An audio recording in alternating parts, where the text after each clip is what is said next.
तर आपण ही दृश्य पाहतोय आता जरांगे पाटलांना डिस्चार्ज देण्यात आलेला आहे।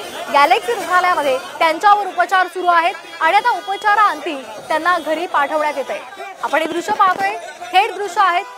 गॅलेक्सी रुग्णालयातून आता मनोज जरांगे पाटलांना डिस्चार्ज देण्यात आलेला आहे। ते गाडीमध्ये बसलेले आहेत। उपोषणानंतर त्यांची प्रकृती खालावलेली होती आणि त्यानंतर त्यांना रुग्णालयात भरती करण्यात आलं होतं।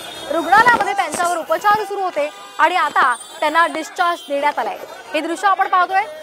मोठ्या संख्येने इथे त्यांचे समर्थक आणि कार्यकर्ते उपस्थित आहेत। मराठा समाजाचे बांधव सुद्धा या ठिकाणी उपस्थित आहेत। मात्र खबरदारी म्हणून पोलीस बंदोबस्त वाढवण्यात आलेला आहे।